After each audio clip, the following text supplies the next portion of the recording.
and that the Millennium Development Goals were adopted.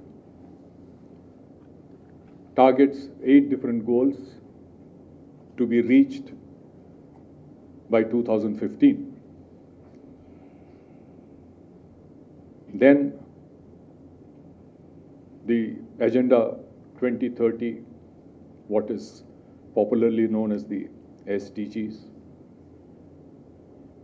17 goals, 169 targets. A lot of hard work has gone into identifying these goals and the targets.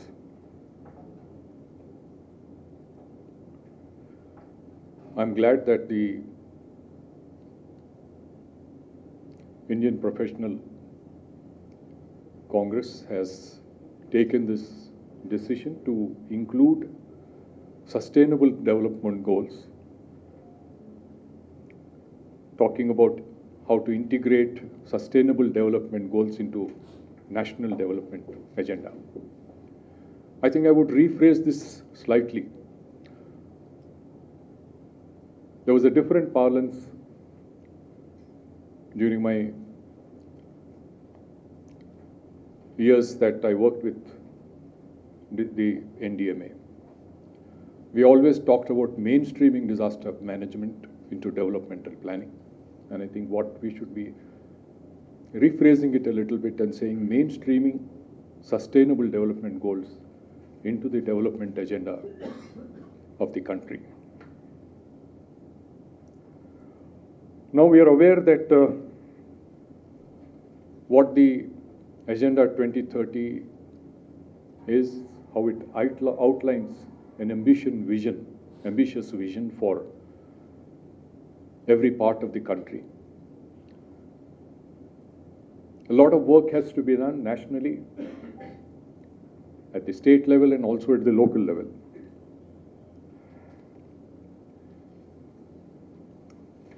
And I think we should all realize that sustainable development will not be possible without protecting environment and ensuring human well-being. The Planning Commission, now the Niti Aayog, is responsible for monitoring the implementation of the SDGs in India. They have come out with a list of the goals, the ministries which are responsible, the various targets, the various centrally sponsored schemes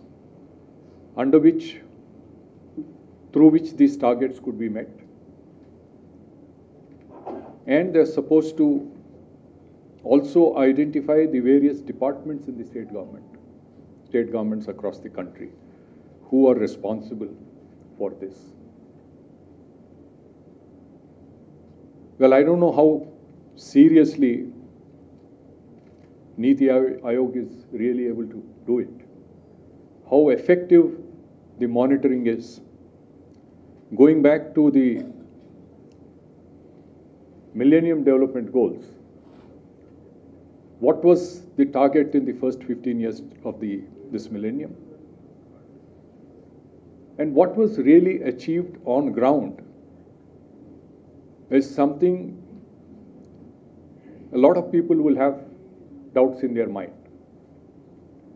Because the manner in which government records our reports are presented. I'll just give you an example. When I was in my constituency in Sanatnagar, there was a problem with the underground stormwater drain. And the executive engineer who was following me told me that 95% of the work is completed. So when 95% of the work is completed, we generally expect that it should result in substantial improvement. But if this 95%, when there is a stormwater drain, you need to start from the lowest level at the end and go up. What they have done is they started desilting it from the top and left the last stretch of 5% as it is. it doesn't make any difference, no impact, and yet we can take the credit for completing 95% of the work. Now, this is how reviews are made in the government. There are many reasons for this. They're only interested in putting it on paper, and then they're also given awards on the basis of what is put on paper but not what is achieved on ground. And that is the tendency that we have in our country in general. I would like to cite an example of how a country like Canada looks at sustainable development. Much before the sustainable development goals were formulated in 2015, Canada had an act, a Federal Sustainable Development Strategy Act, going back to 2008. It was later amended in 2013. And the purpose was to develop and implement a federal sustainable development strategy that will make environmental decision making more transparent and accountable to the Parliament. The reason why they made it an act is because they wanted to bring in a factor of answerability. And the stress was on environmental decision making being made in a very transparent manner. And they also said that they should, while implementing this act, they would make amendments to other acts, consequential amendments to other acts. As things progressed, they started working out a federal strategy every 3 years.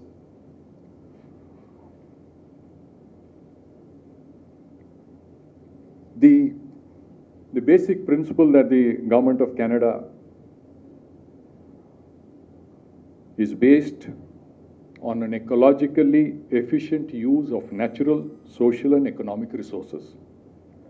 And it acknowledges the need to integrate environmental, social, and economic factors in making all the decisions by the government. And in terms of framework, it provided for a committee and an advisory committee. Then each department, based on this national strategy, each department had to have its own goals in place, and then again report to the Parliament about the progress made in their respective departments. Now, if we compare this to what is being done now in India, I think we need to take a look. I suggest that a committee could be set up to analyze this. Because when there was a nuclear disaster as a result of the triple disasters in Japan, the Fukushima disaster, Prime Minister Dr. Manmohan Singh, who was also the chairman of the NDMA, directed us to look at the preparedness of nuclear plants in India, how safe they were. And my first visit was to Thane, was to the Tarapur atomic power plant, which is the first power plant to be set up in the country. On the first day of our day-long tabletop exercise, the Chief Secretary of Maharashtra was with me, the Additional Chief Secretary in charge of disaster management was with me. And they were trying to caution me because there was a lot of public uproar against nuclear power plant that was being proposed at another site. I had invited the media that evening, and I was cautioned that they'll be very aggressive. In fact, a lady in the media asked me that we are doing this whole exercise just because of what happened in Fukushima. I said, yes, we are doing it. Is it wrong? We need to learn from experiences world over. I think we have to strictly analyze what is happening in other countries, and this group could look at what Niti Aayog is doing by comparison.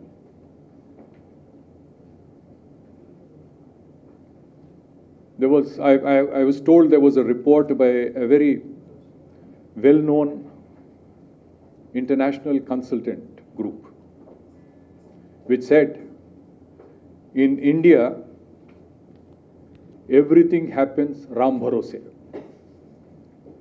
It is not because of what we are doing, but in spite of what we are doing.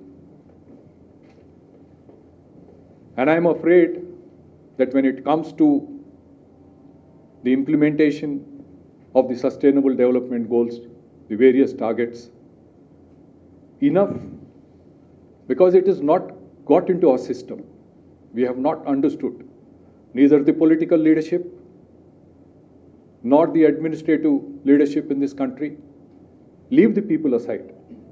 Because if you look at the profile of the people in this country, I mentioned about what happened in Canada in 1993. One statement made in the agenda, in the political manifesto, led to a landslide victory. We are far from it. So we should not wait for people to respond. We should act in a manner that is in the best interest of the country and the people. And I think the professional Congress at the national level could set up a small committee to look at international best practices and what we are doing and how things can be done in a better manner. Now, once again, sustainable economic development will not be possible without protecting environment and ensuring basic human rights. Are we doing this? Now, there are many experts who will be talking later on various goals and various targets that have been identified by the UN. But underlying various goals and various targets, we cannot ignore the fact